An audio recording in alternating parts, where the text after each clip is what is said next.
The ground shook again. Cassie felt the trembling through her feet as she sat high in the acacia tree. She gripped the branch tighter with her long fingers and looked around with worry. This was the third time today that the earth had moved like this. Her dark eyes searched the horizon where black smoke rose from the distant mountains. The other members of her group hung from nearby trees, their faces showing the same fear that Casey felt. There were 23 of them in total, males, females, and young ones. They had lived in this forest for many seasons, moving from tree to tree, eating fruits and leaves, sleeping in nests made of branches and leaves. But things were changing. The earthquakes came more often now. Sometimes fire and hot rock shot out of the mountains far away. The ground cracked in some places, making deep valleys that split the forest apart. Water flowed down these new valleys, creating rivers where there had been none before. Django, the oldest male in the group, made a low, growling sound. He pointed with his thick arm toward the east, where part of their forest had disappeared just 2 moons ago. Where tall trees once grew, now there was only a deep crack in the earth. Steam rose from it and the air smelled bad there. Casey's baby Nia clung to her mother's belly. The little one was scared by all the strange happenings. She made soft crying sounds when the ground shook. Cassie stroked her baby's head to calm her down. The forest that had been their home for so long was breaking apart. Trees fell into the new cracks. Some areas became too hot to visit because of the steam and bad smells. Other parts flooded when new rivers formed. The group had to move their sleeping places many times in recent moons. On this day, as the sun climbed high in the sky, something different happened. The ground did not just shake. It split open right through the middle of their territory. The crack was not very wide, but it was deep. Very deep. So deep that when Django dropped a rock into it, they could not hear it hit the bottom. The split ran from north to south, dividing their forest home into 2 parts. On the western side, where the big river flowed, the trees stayed thick and green. The air there was warm and wet. Rain fell often, keeping the plants healthy and full of fruit. But on the eastern side, things looked different now. The trees there were more spread out. The ground between them was covered with grass instead of thick jungle plants. The air felt drier. Less rain fell there, and the fruits were smaller and harder to find. Most of the group stayed on the western side near the big river. The forest there felt safe and familiar. There was plenty to eat, sweet fruits, tender leaves, and fat insects hiding under the bark of trees. The trees grew close together, making it easy to swing from branch to branch without touching the ground. But some members of the group found themselves on the eastern side when the great crack opened. Casey was one of them. So was Django and 3 other adults along with 2 young ones. They had been searching for honey in a fallen tree when the earth split apart. Now they could not easily get back to the others. The crack was too wide to jump across. It was too deep to climb down into and back up the other side. When they called to their friends across the divide, their voices echoed strangely in the deep space between them. For several days, both groups stayed near the crack, hoping to find a way to get back together. They called to each other across the divide. They threw fruits and branches back and forth. The young ones cried because they were separated from their mothers or fathers. Django tried to find a narrow place where they could cross. He walked along the crack for a whole day, but it stretched far in both directions. In some places it was wider. In some places it was narrower. But nowhere was it narrow enough to jump across. Meanwhile, Casey noticed that life on the eastern side was different. The trees here were not packed so tightly together. To get from one tree to another, she sometimes had to walk on the ground for many steps. This made her nervous because walking on the ground was dangerous. Lions, leopards, and other meat-eaters hunted on the ground, but the open spaces between trees also let her see farther. From the top of a tall tree, she could look across the grassland and spot fruit trees far away. She could see water holes where animals came to drink. She could watch the movements of dangerous animals and avoid them. The plants here were different too. There were fewer sweet fruits but more nuts and seeds. The grass had seeds that could be eaten, though they were hard to chew. Some plants had thick roots that stored water, which was useful when it did not rain for many days. As the days passed, Cassie's small group learned to live in this new environment. They moved more carefully, always watching for predators. They learned which plants were safe to eat and which ones made them sick. They found that some bushes had thorns that could be used to dig insects out of rotting logs. The young ones adapted quickly. They learned to walk longer distances on the ground between trees. Their legs grew stronger from all the walking. They became good at spotting danger from far away because they had to watch so carefully all the time. After many days, the two groups stopped trying to get back together. The crack in the earth had become permanent. Hot water bubbled up from deep underground in some places along it. The steam and bad smells made it clear that this was not a temporary change. Both groups had to accept that they would live apart now. The western group would stay in their thick, wet forest by the big river. The eastern group would make their home in this new land of scattered trees and open grasslands. Casey felt sad about losing her old friends and family members, but she also felt curious about this new world. It was different, yes. It was more dangerous in some ways, but it was also full of new things to learn and discover. She did not know it then, but this separation would change everything. The two groups would grow apart in more ways than just distance. Over many, many generations, they would become different kinds of creatures entirely. The western group would become more like the forest apes that exist today.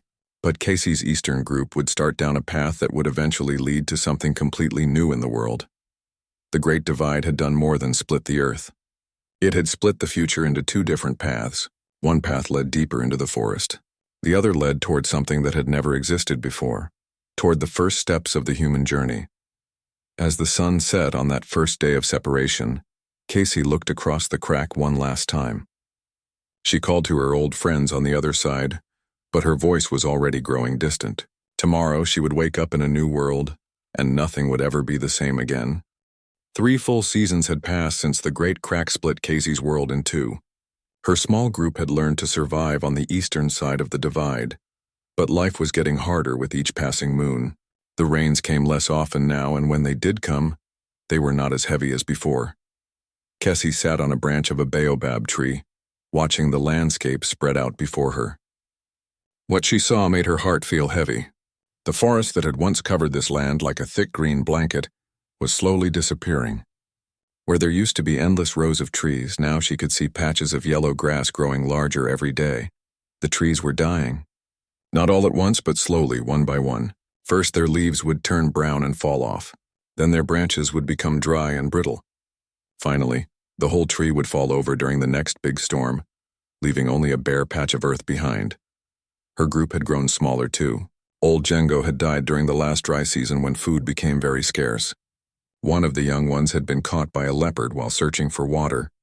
Now only 5 adults and 2 young ones remained in their little band.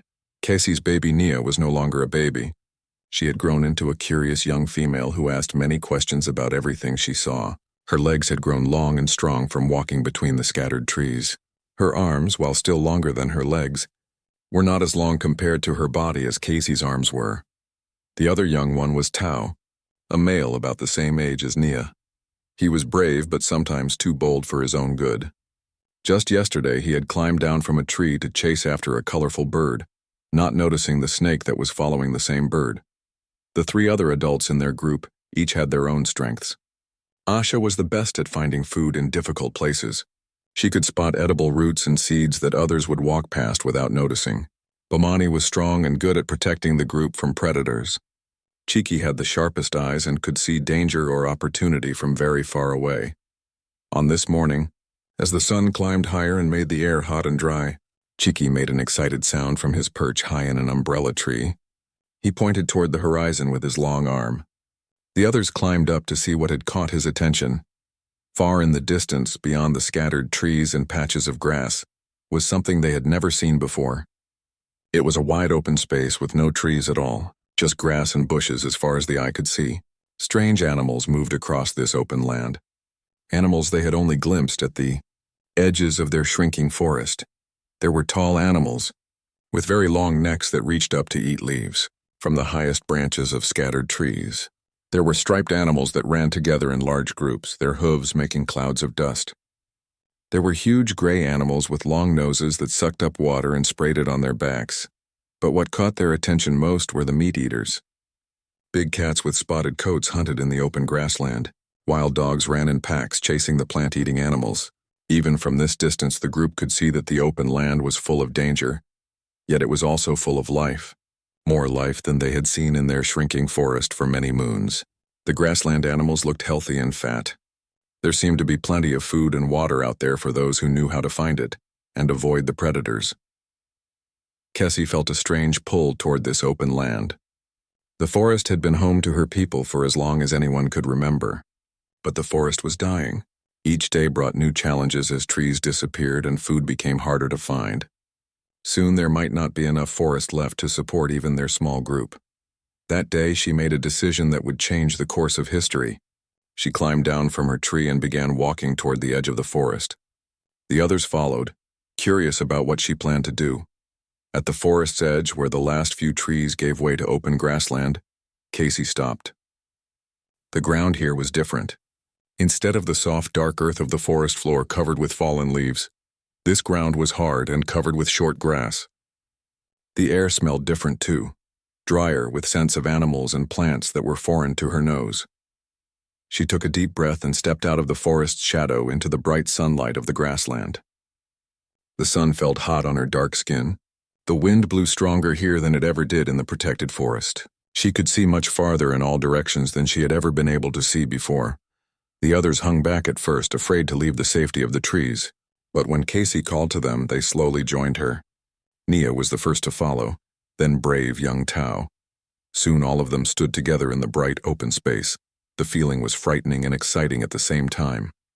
They felt very small under the huge sky. Every shadow might hide a predator. Every sound might signal danger. But they could also see opportunities that had been hidden from them in the forest. Not far away, a group of antelope grazed peacefully. Near a small waterhole, birds pecked at seeds and insects. Fruit trees grew scattered across the landscape, their branches heavy with food that no forest dwellers had claimed. Bomani, the strong protector of the group, did not like this open space. He kept looking back toward the forest, wanting to return to the safety of the trees. The wide sky above made him nervous. He was used to the leafy canopy that blocked the sun and hid them from flying predators like eagles. But Asha, who was so good at finding food, saw possibilities everywhere she looked. She pointed to bushes loaded with berries. She spotted beetle grubs under fallen logs. She noticed that some of the grass seeds looked big enough to be worth eating. As they explored this border between forest and grassland, they learned new things with every step. The ground was harder here, so their feet had to be tougher. The sun was brighter, so they learned to shade their eyes with their hands. The distances were greater, so they had to walk farther to get from one food source to another. By the end of that first day on the grassland, they were tired but excited. They had found more food in one day than they sometimes found in 3 days in the dying forest. But they had also faced new dangers. A hyena had stalked them for part of the afternoon. A poisonous snake had been hidden in the grass where Tao almost stepped. As the sun began to set, they returned to the forest to sleep in their familiar tree nests. But something had changed. The forest no longer felt like the only possible home. The grassland had shown them that there were other ways to live. Over the following days and weeks, they spent more and more time at the forest's edge. They learned which grassland foods were safe to eat and which ones made them sick. They figured out how to spot predators before the predators spotted them. They discovered the best times of day to venture into the open, early morning and late afternoon, when most of the big meat eaters were resting. Most importantly, they began to change. Their bodies grew stronger from walking longer distances. Their eyes became sharper from constantly watching for danger across wide open spaces. Their minds became more alert from solving new problems every day. Cassie noticed that the young ones, Nia and Tao, adapted fastest to this new life. They seemed almost eager to explore the grassland. Their legs grew long and sturdy. They learned to stand up tall on their hind legs to see over the grass, something the adults found difficult and tiring. The decision to explore beyond the forest's edge was just the beginning. Soon they would face an even bigger choice, whether to stay in their shrinking forest home or venture fully into the unknown world of the open grassland. But they did not know, yet, that this choice would put them on a path toward becoming something entirely new. They were still the same tree-dwelling creatures their ancestors had always been. Yet with each day they spent at the border between two worlds, they moved one step closer to a future that would be unlike anything the earth had ever seen before. The morning sun cast long shadows across the grassland as Tao crouched low behind a thorny bush.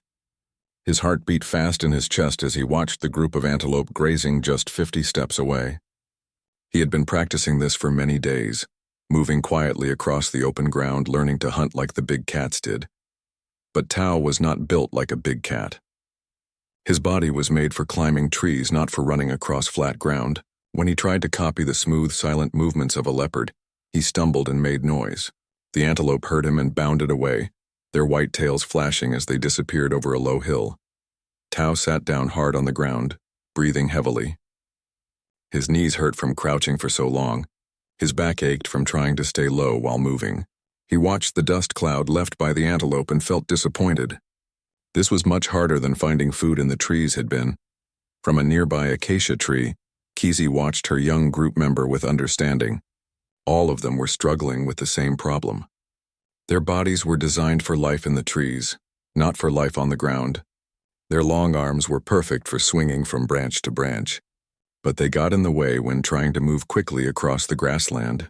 When they walked on all fours, like they had always done on the forest floor, their knuckles got cut up by the sharp grass and thorny plants. When they tried to walk on just their hind legs like some of the grassland animals did, they fell over after just a few steps. But the young ones were learning faster than the adults. Tao's falling and stumbling were actually progress. Each day he could walk upright for a little bit longer before losing his balance.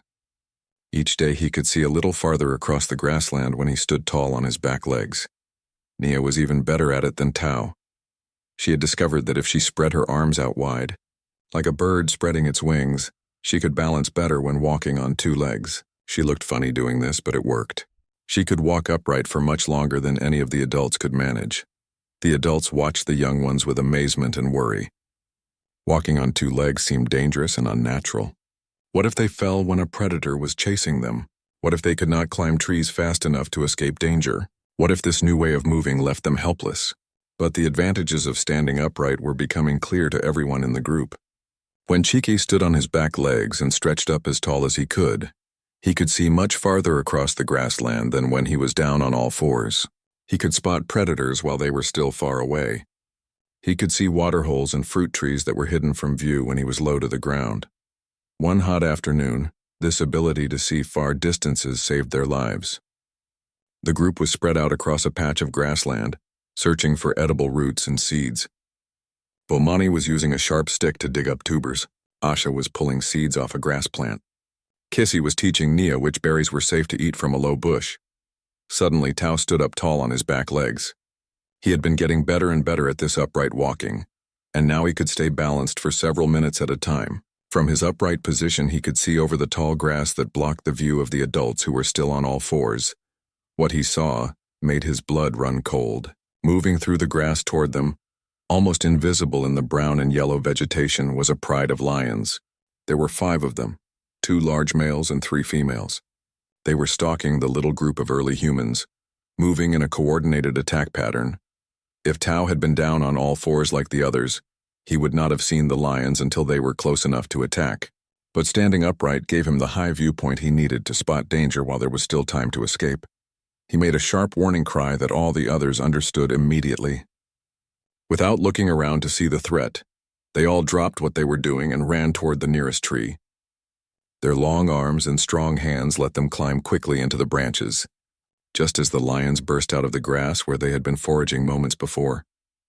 The lions circled the tree for a while, looking up at their escaped prey with hungry yellow eyes, but eventually they gave up and wandered away to look for easier hunting. The little group stayed in the tree until long after the sun had set, making sure the predators were really gone.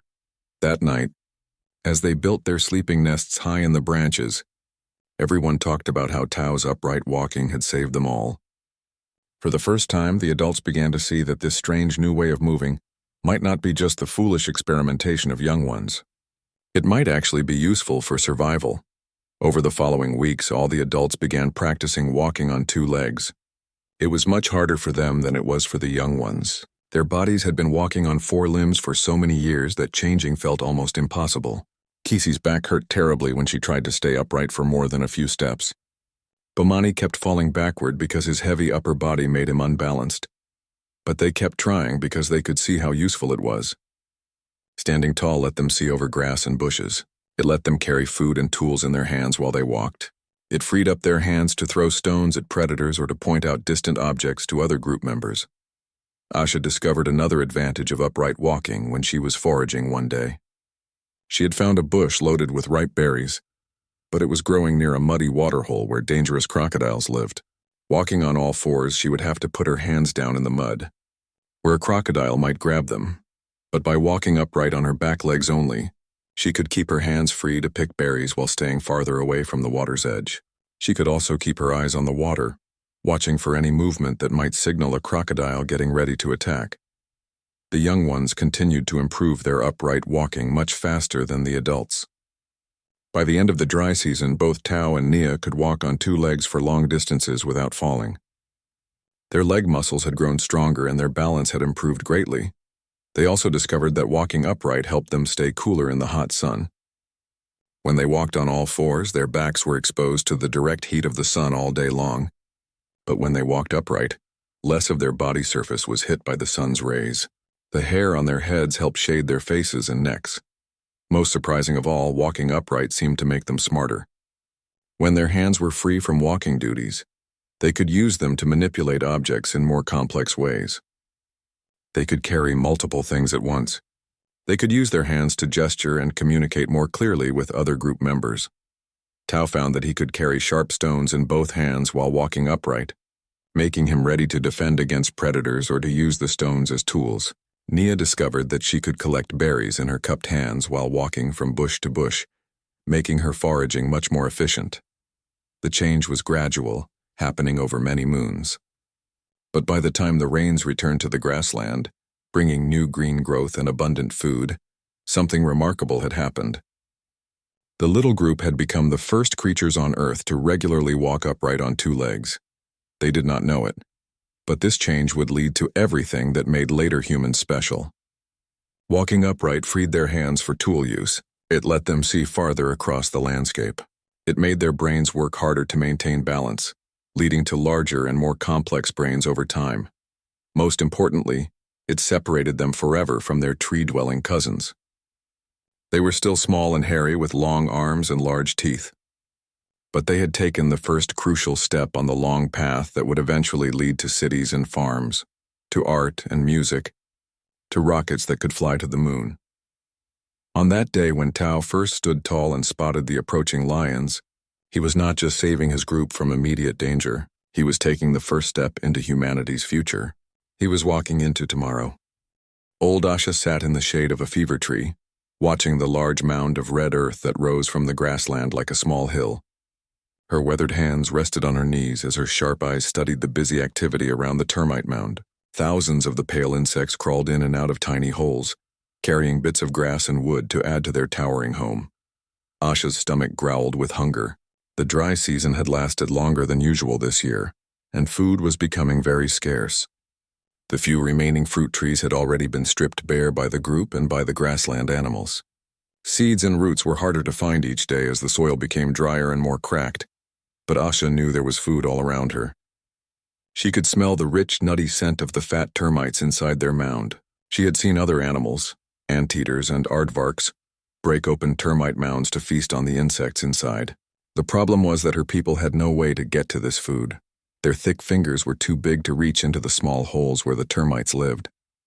When Bomani had tried to break open a termite mound with his bare hands, the hard earth had only scratched and bloodied his knuckles. The termites had quickly disappeared deep into their tunnels out of reach. Asha had been thinking about this problem for many days. She watched how different animals solved the challenge of getting termites. The long-nosed anteater had a special tongue that could reach deep into the tunnels. But her people did not have long tongues. She had seen birds use thin twigs to probe for insects in tree bark. This gave her an idea, but she was not sure if it would work. Birds were small and light. Their beaks could grip thin twigs easily. Her people had bigger, clumsier hands. On this particular morning, Asha noticed something interesting. A piece of grass growing near the termite mound was different from the others. It was longer and thinner, with a straight stem that looked almost like the probing tools she had seen birds use. She stood up slowly, her joints stiff from sitting in one position for so long. Walking upright, which had become much easier for her over the past few seasons, She approached the special piece of grass. With careful fingers, she pulled it from the ground, making sure to get the whole stem without breaking it. The grass stem was about as long as her arm and as thin as her smallest finger. It felt flexible but strong. She examined it closely, turning it over in her hands. Then she looked at the termite mound with its many small holes. Could this work? Could she use this grass stem like the birds use twigs? Asha approached one of the larger holes in the termite mound. She could see movement inside, termites scurrying back and forth in their tunnels. Carefully, she pushed the grass stem into the hole. It slid in easily, much deeper than her finger could ever reach. She felt the stem touch something soft inside the tunnel. When she pulled it back out, several fat termites were clinging to the end of the grass stem, their strong jaws holding tight to what they thought was an invader in their home. Asha's eyes widened with excitement. It worked. She quickly ate the termites from the end of the grass stem. They tasted nutty and rich, full of the protein her body craved. Then she pushed the stem back into the hole to get more. The other members of her group were scattered across the grassland, searching for their own food. Kisi was digging for roots near a dry riverbed. Bomani was checking old animal bones to see if any marrow remained inside them. Tao and Nia were climbing a thorny tree to reach the last few pods hanging from its branches. When Chike returned from his morning scouting trip, he found Asha sitting beside the termite mound with a pile of fat termites in front of her. Her belly was full for the first time in many days, and she had a satisfied expression on her face. Chike made questioning sounds, wanting to know how she had gotten so many termites. Asha held up her grass stem and showed him what she had learned to do. She pushed the stem into a hole, waited a moment, then pulled it out with several termites clinging to the end. Chike watched with amazement. He had never seen anything like this before. None of their people had ever used objects from outside their own bodies to get food. This was something completely new. He called to the others with excited cries. Soon the whole group had gathered around Asha and her magical grass stem. She showed each of them how to push the stem into the holes and pull out termites. At first, some of them were clumsy and broke their grass stems. Others pushed too hard and scared the termites away. But young Nia caught on quickly. Her small, nimble fingers were perfect for this delicate work. She learned to move the grass stem gently, just enough to attract the termites, but not so much that it frightened them back into their tunnels. Tao wanted to try, but his movements were too rough at first. He broke 3 grass stems before he learned to be more careful. But once he got the technique right, he was very good at finding the holes with the most termites inside. By the end of that day, the whole group had learned Asha's technique. They had eaten more protein than they had consumed in many days. Their bellies were full and their energy was restored. But something more important had happened than just finding food. They had learned to make tools. Over the following days, they discovered that different types of grass stems worked better for different jobs. Thick stems were good for the larger termite holes. Thin, flexible stems could reach deeper into the twisted tunnels. Stems with rough surfaces caught more termites than smooth ones. Asha began to prepare her grass stems before using them. She would strip off the leaves to make the stem smoother. She would break off the tip to make it the right length. She would even chew on the end sometimes to make it rougher so the termites would hold on better. This was the beginning of tool-making, the deliberate changing of objects to make them work better for specific jobs. The young ones became the best tool makers. Their fingers were more skilled at the delicate work of preparing grass stems. They also had better eyesight for finding the perfect pieces of grass for different jobs. Nia discovered that some plants made better tools than others. The stems of certain grasses were stronger and lasted longer before breaking. The twigs from some bushes were the perfect thickness for medium-sized termite holes. Tao learned that tools could be used for more than just getting termites. He used sharp twigs to dig beetle grubs out of rotting logs. He used flat stones to crack open hard nuts. He used long grass stems to reach fruits that grew on thorny branches too dangerous to climb. As the seasons passed, tool use became a normal part of their daily life. Each member of the group developed favorite techniques and preferred tools. They began to save good tools instead of throwing them away after one use. They learned to repair broken tools by binding them together with plant fibers. Most importantly, they began to teach their tool-making skills to each other. When someone discovered a new technique or found a better type of plant for making tools, they would show the others. Knowledge spread through the group and was passed down from adults to young ones. This sharing of knowledge was something new in the world. Other animals learned by watching and copying, but they rarely taught each other deliberately. Asha's group had begun to develop culture, the passing of learned skills from one generation to the next through teaching and learning. They did not know it, but they had started down a path that would eventually lead to everything from stone axes to space rockets. Every human tool that would ever be invented had its beginning in Asha's simple grass stem, pushed carefully into a termite hole on that long-ago day when hunger drove her to try something that had never been tried before. The termites continued to repair their mound, closing the holes that the tool users had made, but they could not close the much bigger hole that had opened in the history of life on Earth. The age of tool makers had begun, and the world would never be the same again. The sun was just beginning to rise over the grassland when Nia heard the sound that made her blood freeze in her veins. It was a low, rumbling growl that seemed to come from everywhere and nowhere at once. She stopped digging for roots and lifted her head, listening carefully with all her senses alert. Nia had grown into a young adult now, with keen eyes and quick reflexes that had kept her alive through many dangerous encounters. She had learned to recognize the sounds of different predators, the sharp bark of wild dogs, the deep roar of lions, the whooping laugh of hyenas. But this sound was different from all of them. She stood up on her back legs, balancing easily in the way that had become natural for her people over the years. From her upright position, she could see across the tall grass to where the rest of her group was scattered across the morning foraging area. Casey was pulling seeds from a grass plant about 30 steps away. Bomani was using a digging stick to search for beetle grubs near a fallen log. Tao was climbing a small tree to check for bird eggs. They were all too far apart and too focused on their morning food gathering to notice the danger that Nia had heard. She needed to warn them, but how? In the past, when predators threatened, her people would simply scream loudly to alert everyone to run for the nearest tree.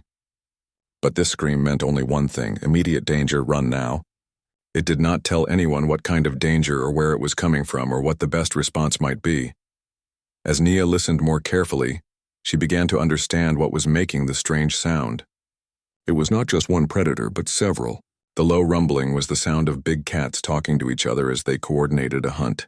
She had heard lions make similar sounds, but these voices were different, deeper and more threatening. Then she saw them.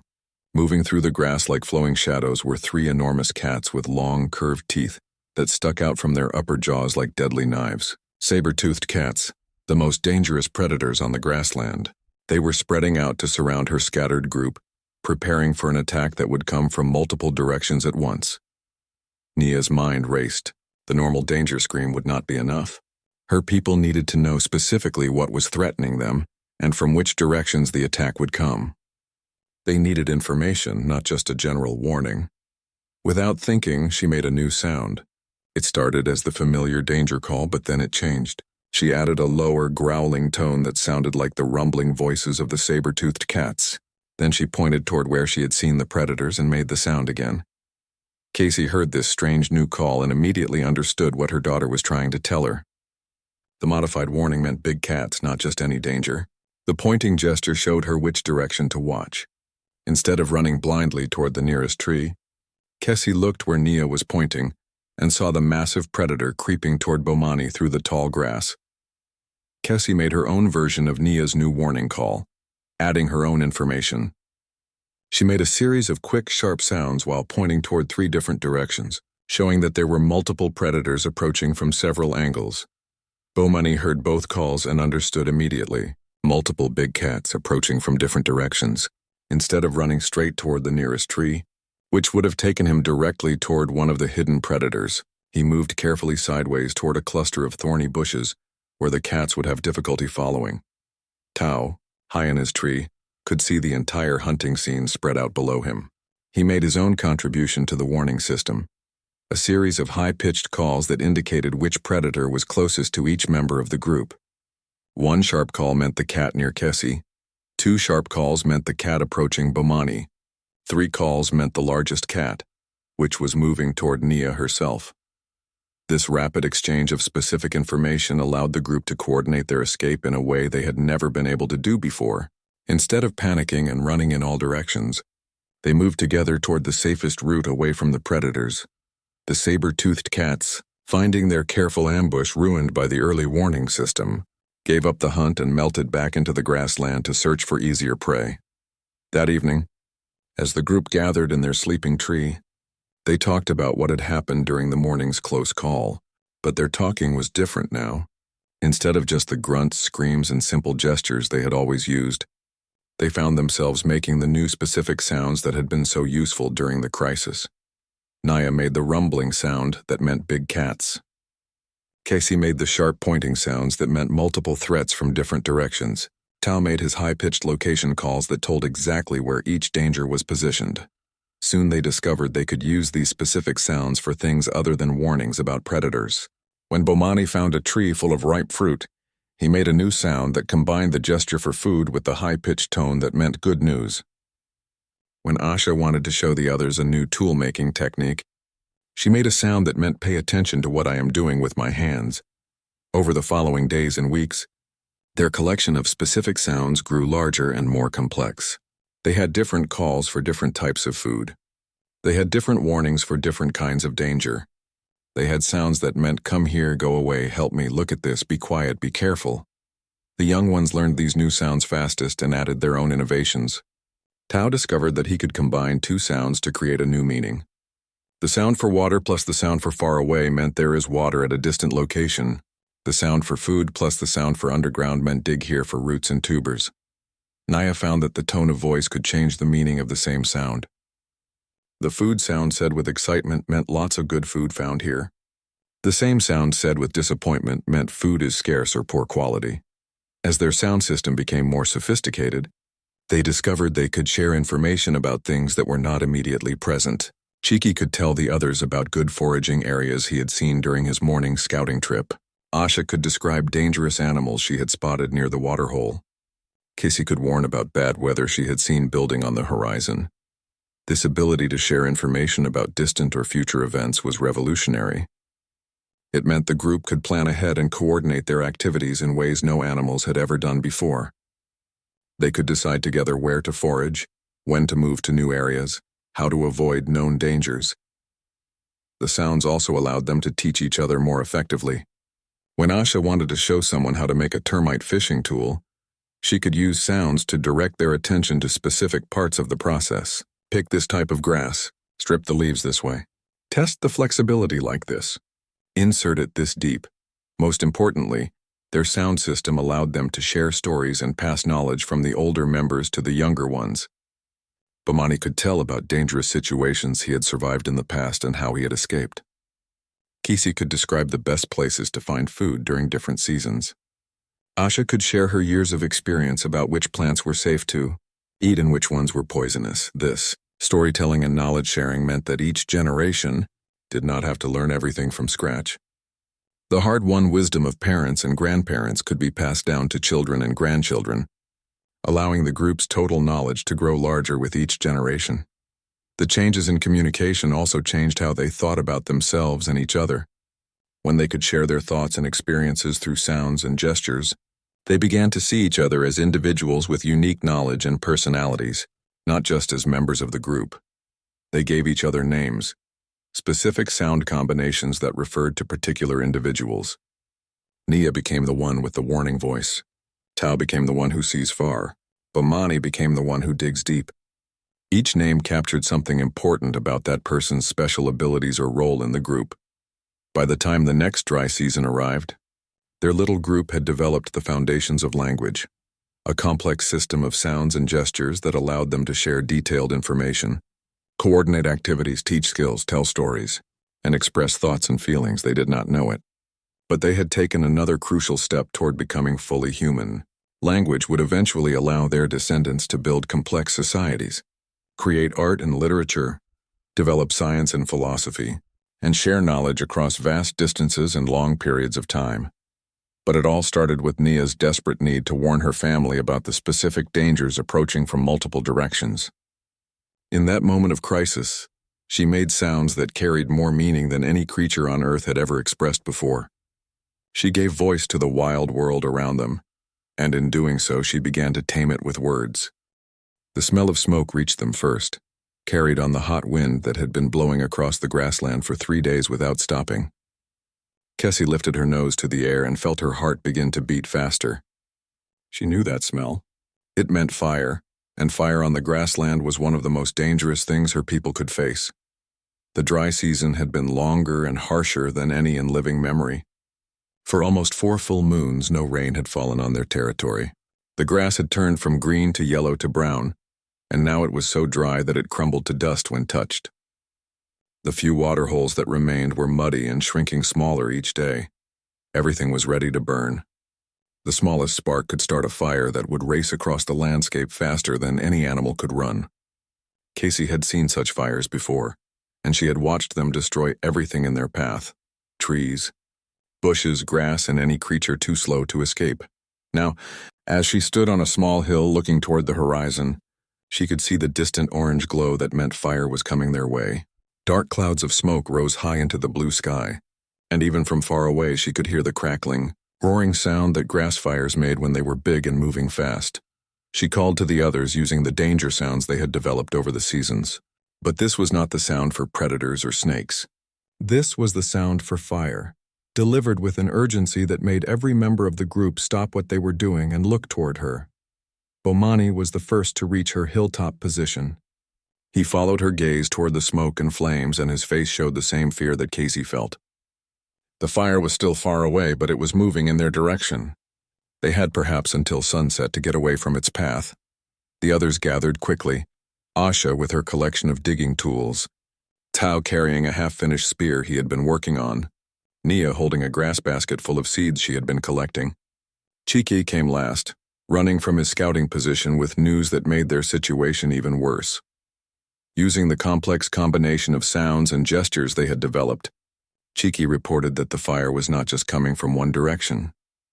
Lightning had started several smaller fires during the previous night's storm, and the wind was pushing them together into one enormous blaze that stretched across the entire northern part of their territory. There was no way to go around it. The fire was too wide. There was no way to outrun it. Fire moved faster than they could travel, especially with the wind pushing it forward. Their only hope was to find a safe place and wait for the fire to pass over or around them. But where could they be safe from such a massive fire? Water was the only thing that stopped grassland fires, and the nearest river was 2 days' walk away. By the time they reached it, the fire would have caught and killed them. Tao, who had become skilled at seeing solutions to difficult problems, pointed toward a rocky area about half a day's walk to the south. There were caves in those rocks, he reminded them with gestures and sounds, caves where they had sheltered from storms before. Maybe the rocks would protect them from the fire. It was their only chance. The group gathered their most important possessions, tools, food, and containers for carrying water, and began moving toward the rocky hills as quickly as they could travel. As they walked, the fire grew larger behind them. The smoke became thicker, making it hard to breathe and see. Hot ash began to fall from the sky like gray snow. The roaring sound of the flames grew louder with each passing hour. By late afternoon, they reached the rocky hills and found the cave that Tao had remembered. It was not large, but it was deep enough to hold their entire group. More importantly, it was surrounded by bare rock where there was nothing to burn. They huddled in the cave as the fire approached. The sound grew louder and louder until it seemed like the whole world was being consumed by flames. The air became so hot that it hurt to breathe. Glowing embers flew past the cave entrance like angry insects. For hours, the fire raged around their rocky shelter. The group pressed themselves against the back wall of the cave, covering their faces with their hands to protect against the heat and smoke. The young ones whimpered with fear, but the adults made calm, reassuring sounds to help them stay brave. And then, as suddenly as it had begun, the fire passed by. The roaring faded to a distant crackle, then to silence. The hot wind stopped blowing. The shower of ash and embers ended. When they finally dared to look out of their cave, they saw a transformed world. Everything as far as they could see was black and smoking. The grassland had been burned down to bare earth. The scattered trees were blackened skeletons with no leaves. The air still shimmered with heat rising from the scorched ground. It looked like the end of the world. But Bomani, who was brave enough to venture outside the cave first, made an excited discovery. The fire had not destroyed everything. In fact, it had revealed things that had been hidden before. With the thick grass burned away, he could see the burrows where ground squirrels and other small animals lived. Roots and tubers that had been impossible to find before were now exposed in the bare soil. More importantly, the fire had driven many animals into the open. Creatures that usually stayed hidden in thick grass and bushes were now visible on the blackened landscape. Some had been killed by the fire, providing fresh meat for any scavenger bold enough to claim it. As the group explored their burned territory over the following days, they discovered that fire was not just destructive and why it was also creative. The ash made the soil rich for new plant growth. Many seeds that had been waiting underground for years finally had the heat and clear ground they needed to sprout. Within days of the fire, tiny green shoots were already appearing in the black earth, but most interesting of all were the places where the fire was still burning. Not the raging grass fire that had swept across the landscape, but small quiet fires that continued to smolder in fallen logs and piles of brush. These fires burned slowly and gently, not dangerous like the wildfire, but warm and bright. Tao was the first to approach one of these small fires. He was fascinated by the way it danced and flickered, giving off heat and light without the terrifying roar of the big fire. When he held his hands near it, they became warm. When darkness fell, the fire pushed back the shadows and made it possible to see. Over several days, he learned to keep the small fire alive by feeding it dry grass and twigs. If he added fuel slowly and carefully, the fire would continue burning without growing dangerous. If he stopped feeding it, it would slowly die away to nothing but ashes. This was the beginning of fire management, the control of fire for useful purposes rather than just fear of its destructive power. The others watched Tao's experiments with amazement and worry. Fire had always been something to run away from, not something to stay close to, but they could not deny the advantages they saw. The fire kept them warm during the cold nights that followed the burning. It provided light when the moon was dark. It scared away predators who were afraid of flames. Naya discovered that meat cooked over the fire tasted better and was easier to chew than raw meat. The fire seemed to make food safer too. Meat that was starting to spoil could be made fresh again by cooking it thoroughly. Asha found that some plant foods also became better when heated by the fire. Hard seeds and tough roots that were difficult to eat raw became soft and digestible when cooked. This opened up new sources of food that had been too difficult to use before. Most importantly, fire gave them a new kind of gathering place. When darkness fell, instead of going to sleep in their individual tree nests, they found themselves sitting together around the warm, bright fire. The dancing flames created a perfect setting for sharing the day's experiences, teaching skills to the young ones, and strengthening the bonds that held their group together. In the circle of firelight, their language continued to develop. The warm, safe feeling around the fire encouraged them to make more complex sounds and try new ways of communicating. They began to tell longer stories about their experiences and to discuss plans for the future. The fire also changed how they thought about their place in the world. For the first time, they had some control over one of nature's great forces. They were no longer completely at the mercy of cold, darkness, and dangerous predators. They had tamed a piece of the wild world and made it work for them. As the burned grassland slowly turned green again with new growth, their little group had become something new. They were still small and hairy, with large teeth and long arms. But they walked upright, made tools, had complex language, and controlled fire. They had taken another giant step on the long path toward becoming fully human. The fire that had seemed so threatening when they first smelled its smoke had actually been a gift. It had taught them that even the most dangerous forces of nature could be understood, managed, and turned to useful purposes.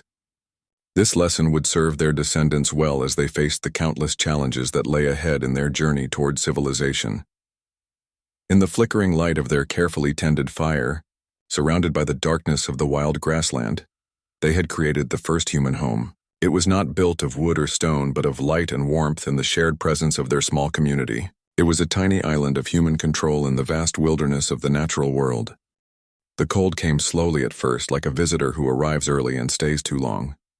Kessie noticed it in small things: the morning dew that took longer to dry from the grass, the way her breath made little clouds in the air when she woke up, the strange behavior of the animals who began moving south in great herds earlier than usual. Their little group had grown over the seasons since they first learned to manage fire. 2 new babies had been born, healthy, strong children who learned to walk upright even earlier than their parents had. But now there were 8 mouths to feed instead of 6, and feeding everyone was becoming harder with each passing season. The rains had been strange for 3 full years now. Sometimes they came too early, flooding the grassland and washing away the small plants they depended on for food. Sometimes they came too late, leaving the group struggling through extended dry periods when water was scarce and food was difficult to find. But this year was different from all the others. This year, the rains barely came at all. Where there had once been reliable water holes, now there were only cracked mudflats baking in the sun. Plants that had provided seeds and roots for countless seasons withered and died. Even the hardy baobab trees, which could store water in their massive trunks for years, began to look stressed and unhealthy. The animals were leaving. First, the great herds of antelope moved south, following whatever rains they could find. Then the zebras disappeared, their hoofprints leading away toward distant lands. Even the elephants, who knew where to dig for hidden water sources, packed up their families and began the long trek to places where life might be easier. The predators followed their prey southward, leaving the grassland strangely quiet and empty. Lions, leopards, and wild dogs, all the dangerous hunters who had shaped every day of the group's existence, were gone, pursuing the herds they depended on for survival. At first, this seemed like good news. With fewer predators around, the group could forage more freely and sleep more peacefully. But as the seasons passed, they realized that the departure of the big animals was a warning sign. The grassland was becoming unable to support life. Food became scarce in ways they had never experienced before. The termite mounds, which had provided reliable protein for so many years, began to fail as the insects went deeper underground to escape the drought. The fruit trees produced tiny, bitter fruits or no fruits at all. Even the hardy grasses that had always provided seeds in the worst times began to disappear. Hunger became a constant companion. The adults grew thin and weak. The babies cried more often because their mothers could not produce enough milk. The older children, Tao and Nia, spent longer and longer each day searching for any kind of edible food, often returning to camp, empty-handed and exhausted. It was during this time of struggle that they encountered something they had never seen before. Others like themselves. Chike spotted them first during one of his scouting expeditions. He had traveled farther than usual, desperately searching for new foraging areas that might have food their territory lacked. In a rocky valley 2 days' walk from their camp, he found another group of upright walking, tool-using, fire-managing people. But these others were different in important ways. They were taller and had smaller teeth. Their tools were more sophisticated, sharp stones that had been carefully shaped instead of simple sticks and grass stems. Most importantly, they were more numerous. Where Casey's group had 8 members, this other group had more than 20. When Cheeky tried to approach them peacefully, using the friendly gestures and sounds his people used for greeting, the strangers responded with hostility. They made threatening sounds and waved their sharp stone tools in the air. Several of the males charged toward Chike, forcing him to run away quickly to avoid a fight. Chike returned to his group with disturbing news. There were others like them in the world, but these others did not seem friendly. Worse, the strangers were living in an area that had more food and water than any place Casey's group had been able to find. Over the following weeks, scouts from the other group began appearing near their territory. These strangers seemed to be checking whether Casey's people might try to move into their resource-rich valley. Sometimes they left threatening messages, broken tools and piles of stones arranged in patterns that clearly meant, "Stay away." The situation became more desperate when winter arrived earlier than ever before. Casey had never experienced cold like this.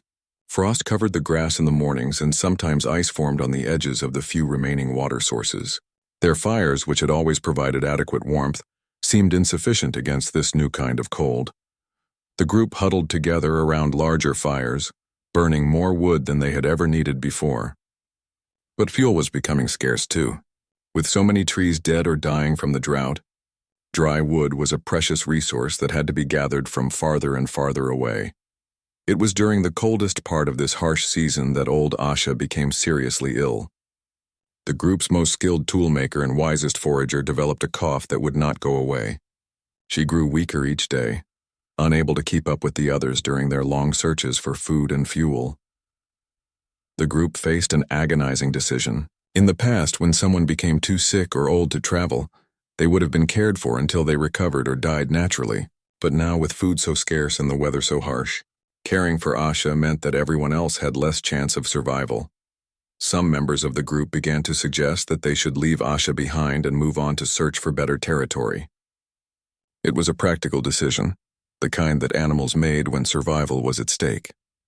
But Casey's people were no longer just animals. They had developed something that made such decisions much more complex. They had developed love, not just the basic caring that animals showed for their offspring, but a deeper emotional connection to each other as individuals. Asha was not just a group member who contributed to their survival. She was a friend, a teacher, a repository of knowledge and experience that could never be replaced. The decision-making process that followed showed how much they had changed from their forest-dwelling ancestors. Instead of simply following the strongest male or making quick emotional choices, they engaged in lengthy discussions using their complex language. They shared different viewpoints and considered multiple options. Tao argued that they should stay with Asha because she had saved all their lives many times with her knowledge of tool-making and plant foods. Leaving her would be wrong, and it would also mean losing all the wisdom she could still share. Bomani countered that their first responsibility was to the young ones and to the survival of the group as a whole. Hard choices had to be made in hard times. This was simply how nature worked. Nia proposed a different solution. What if they made a permanent camp around Asha instead of constantly traveling? They could build better shelters, gather and store food more systematically, and use their fire and tools to create a more secure living situation. This idea of settling in one place instead of constantly moving was revolutionary. Their ancestors had always been nomadic, following food sources and seasons. But the crisis of climate change and resource scarcity was forcing them to think in new ways. They chose Nia's solution. Using their advanced tool-making skills, they built the first permanent shelters, frameworks of branches covered with grass and animal skins, designed to keep out cold and wind. They dug storage pits where they could keep food for times when foraging was unsuccessful. They created better tools for hunting and food processing. Most importantly, they began to work together in new ways. Instead of each individual or family unit looking out for themselves, they started sharing resources and labor systematically. Strong members helped weak ones. Skilled toolmakers taught others. Food was distributed according to need rather than individual success. This cooperation helped them survive the harsh season, but it also changed them in fundamental ways. They developed customs and rules for how resources should be shared. They created rituals for caring for sick members. They established roles and responsibilities that went beyond simple survival tasks. When old Asha finally died as spring returned to the grassland, they did something that no creature on Earth had ever done before. They buried her body carefully in the ground, along with her favorite tools and some food for whatever journey they imagined she might be taking. This burial was not just disposal of a dead body. It was a ceremony that showed respect for Asha as an individual and recognition that death was not simply the end of existence. By burying her with tools and food, they suggested that some part of her continued beyond physical death. The burial ritual also served to strengthen the bonds between the living members of the group. Sharing grief and participating in the ceremony together created a deeper sense of community and common purpose. They were no longer just individuals trying to survive. They were a people with shared beliefs and values. As the climate gradually began to improve and life returned to the grassland, Casey's group had survived the greatest challenge they had ever faced. But they had changed dramatically in the process. They had developed permanent settlements, systematic cooperation, resource sharing, social roles, and ceremonial recognition of death. They had begun to create civilization. The volcanic ash fell like soft gray snow on the morning when everything changed forever. Kessie, now an elder with silver threads in her dark hair, watched the strange precipitation coat the grassland in a fine, powdery layer that recorded every movement across its surface.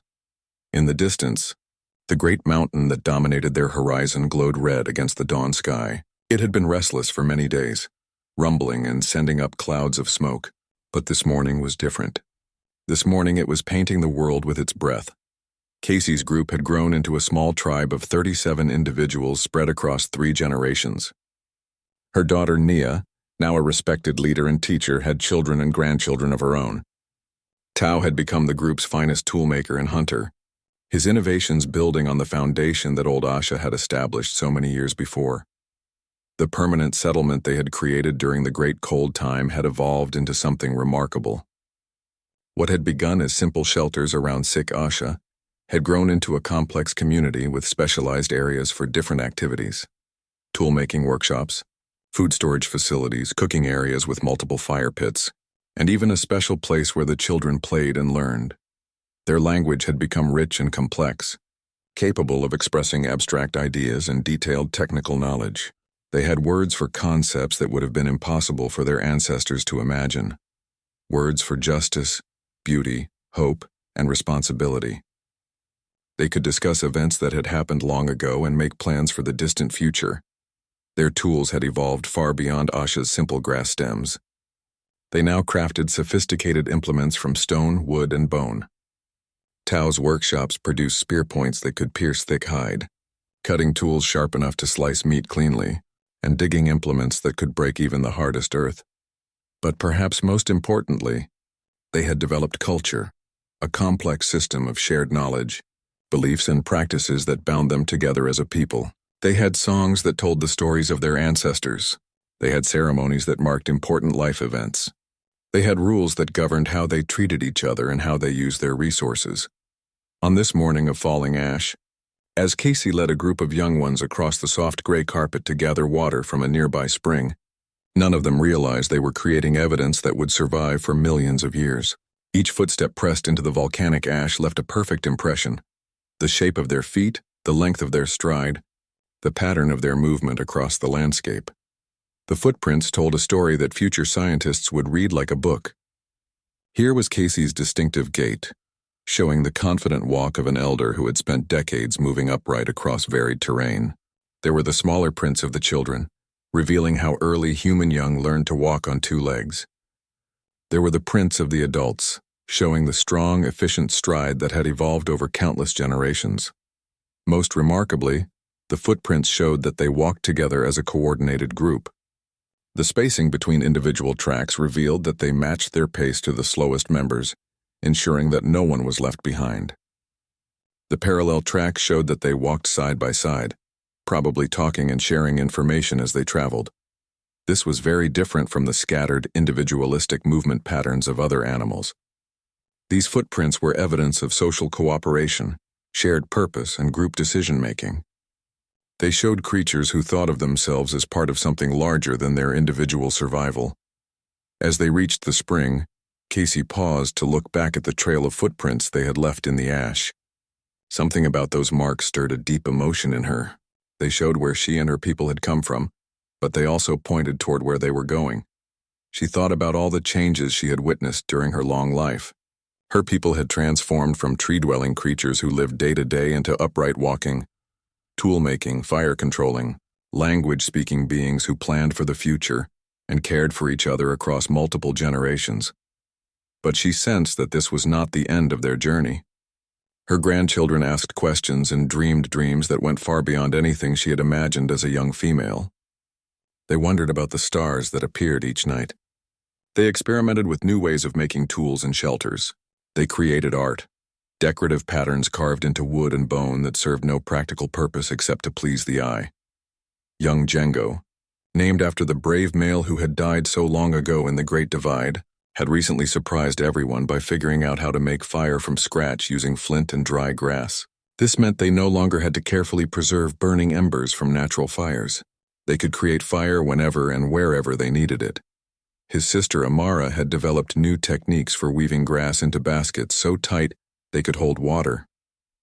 This innovation allowed them to carry water over long distances and store it for times of scarcity.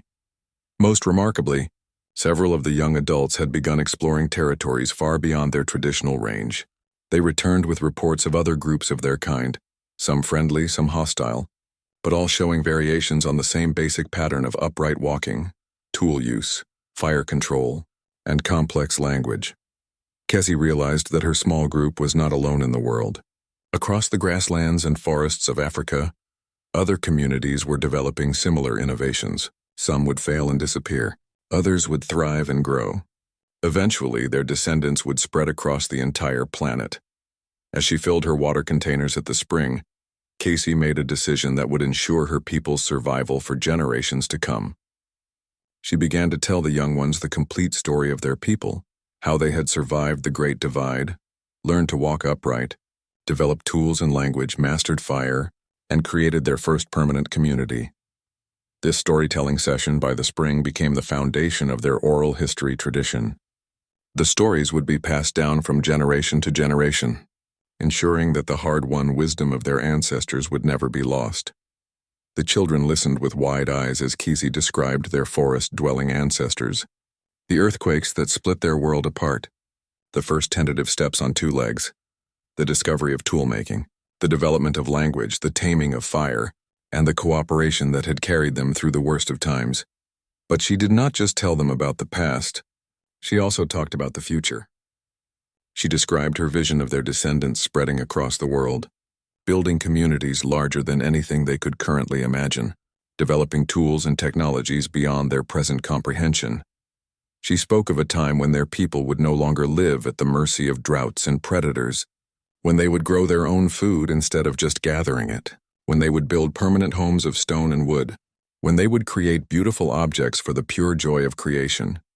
Most audaciously of all, she predicted that their descendants would one day understand the very mountains and stars, that they would discover the secrets of life itself, and that they would perhaps even travel to the distant lights they saw in the night sky. The children laughed at some of these predictions, thinking them too fantastic to be possible. But Kessie had lived long enough to see impossible things become reality many times over. She had seen her people transform from helpless forest creatures into masters of technology and cooperation. If such changes were possible, why not even greater transformations in the distant future? As they walked back to their settlement, leaving a new set of footprints in the ash alongside their earlier tracks, Casey felt a deep satisfaction. Her life's work was complete. She had helped guide her people through the most critical period in their development, the transition from animal existence to human consciousness. The footprints they left that day would eventually be covered by more ash, then compressed by time and pressure into solid rock. Millions of years later, scientists with tools and knowledge that Casey could never have imagined would uncover those fossilized tracks and recognize them as evidence of humanity's first steps toward civilization. Those future scientists would see in the footprints exactly what Casey had seen, evidence of creatures who walked upright together, who cooperated and planned and cared for each other, who had begun the long journey from animal instinct to human consciousness. The footprints were more than just marks in volcanic ash. They were humanity's signature on the earth, proof that something unprecedented had emerged from the long process of evolution.